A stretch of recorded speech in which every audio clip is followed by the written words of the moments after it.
So come closer, come closer. So come closer, come closer. So, do you want to take us to your studio? Yeah, Ryan. You've got the SM7B microphone. Do everything off this, all the vocals. That will run into this interface, which then leads into my computer, which controls everything. So then this runs straight into this screen, running Logic. Under here, we've got a MIDI keyboard, launch pad to do drums and samples.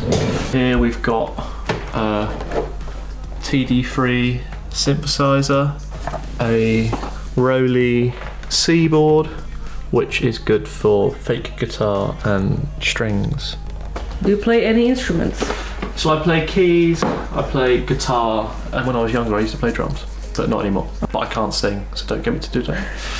And then over here we've got the big piano and then DJ decks up top to practice. How did you learn to use this equipment?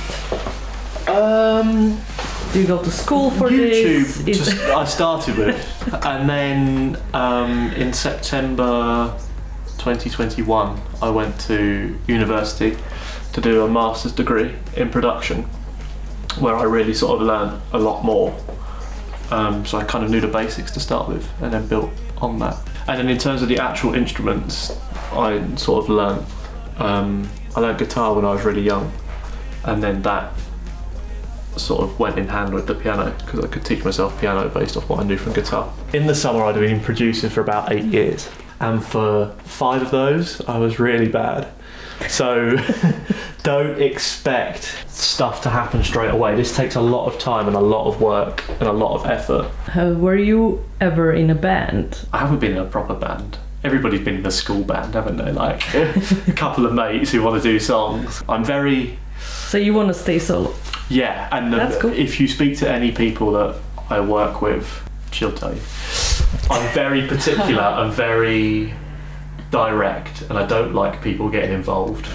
I am open to ideas, but I like to get the first version of the product done and then start sharing it with people. My favourite thing in the world is to either be sat here or in a studio with no one in there, just me sat working, because then that's when I can feel most relaxed and stuff just comes out. The first song coming out this year, I've had for over a year. We've had 3 different vocalists on it, 2 different versions of production. It's taken God knows how long, but then we knew it was right when we got to this version. So I think the initial idea might come charging out, but then to get to that final product might take more time. You have to have reality check. Yeah. But you have to be like, yeah. I'm not saying I'm a superstar producer DJ, because if I was, I wouldn't be living here. Or do you know what I mean? Yeah, so I got this chord progression.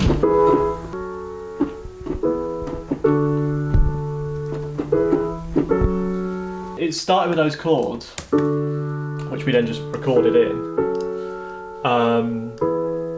So we had this going round and round and round, and then we got the lead very quickly, the vocal. But typically when we write, we just mumble over the top of the chords, and then those mumbles will turn into words. We ended up with this. So come closer, I feel you slip away in the moment. So then I just added some little drums in. Come closer. To write the whole song probably took us an hour and a half. It really wasn't very long. And then that would have then turned into this.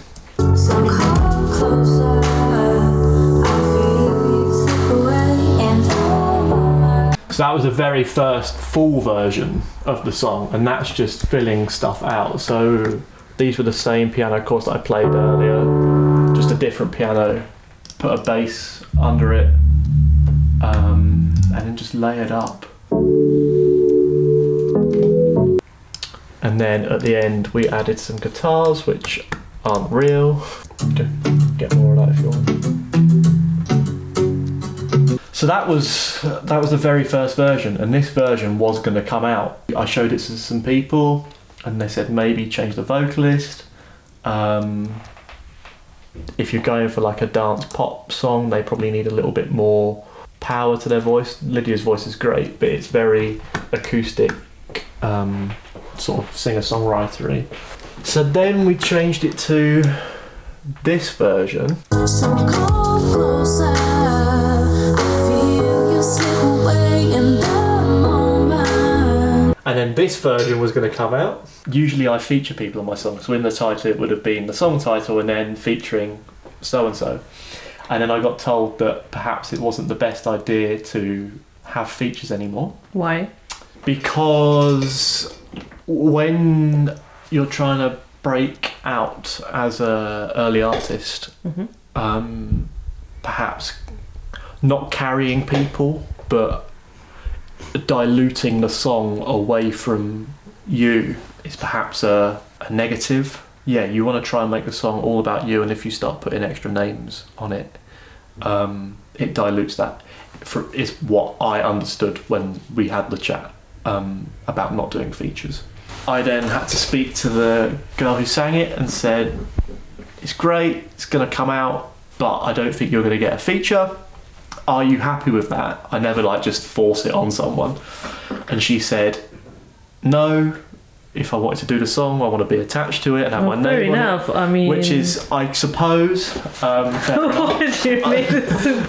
No, I guess, but in an aspect she didn't write the song. She was purely just a vocalist. But I do get it. She wants her. No, I don't mean that negatively at all. I just mean. Well, obviously she wasn't needed in the end because you replaced her and it worked. Well, I replaced her because she wouldn't do it without a feature. So me and her still get on really well, and she's great. And we never fell out over it, and we try not to. It just didn't work for her, and then as a result, that didn't work for me. So then I changed the vocalist again. Exactly the same song, vocalist changed to Yasmin, because I knew she'd do it without a feature. And that... If you do it without a feature, yeah. Do you get money from it? Like, imagine this would go to 1 billion streams. Yes, or like if that's where it gets difficult. So I said to the girl who I asked to do without a feature, I said if she wanted to do it without a feature and she was happy with that, I would have then paid her money up front regardless of royalties as a one-off payment to almost as a session singer.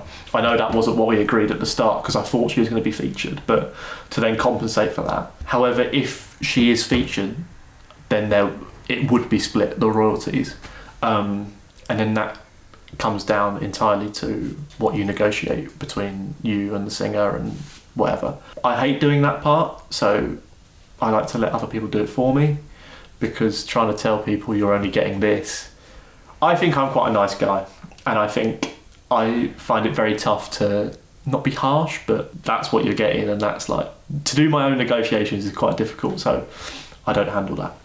And then this is the version 3. So come closer, I feel you slip away. I think every version gets better. So when people say you have to practice and auto-tune and vocal correction, I mean, Yaz sounds great regardless, I'm not discrediting her, but it started... So come closer, I feel you slip away in the it's not a big difference. Your mind won't let you stay. It's not a big difference, but to go from that raw recording to fully polished vocals is quite a big change. So then this is now the fully edited. So come closer, I feel you slip away. This version was going to come out. You noticing the pattern here? Yes. This version was going to come out in January. So I'm independent. I'm not signed to a label. And that basically means I control everything. When my songs come out, I can send them to Spotify, to Apple, through distributors. I sent it off and I said, right, it's going to come out on this day. It was going to come out on February the 10th. I can remember it. Everything was done.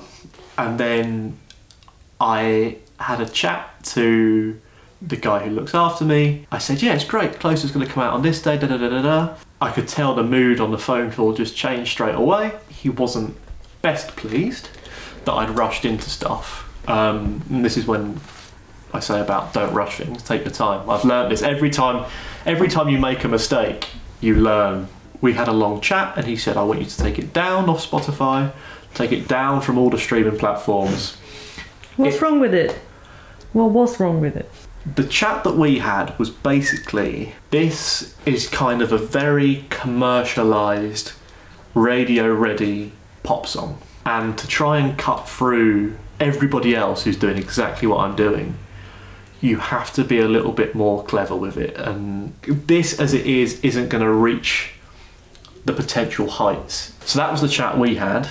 And then, one Saturday morning, I was sat here playing with stuff and I had this little idea going, which was this.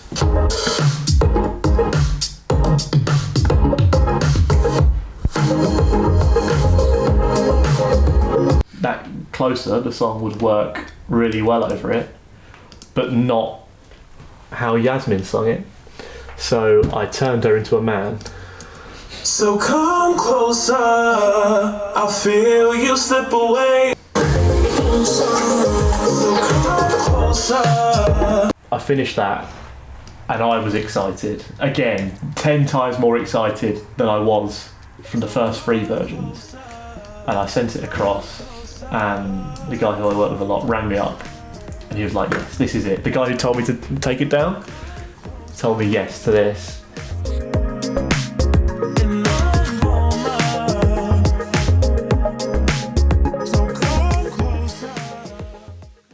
Maybe hide this, but I don't know if I can. Bank details. So they're stealing my gear and my money. They can have the money, there's nothing in there.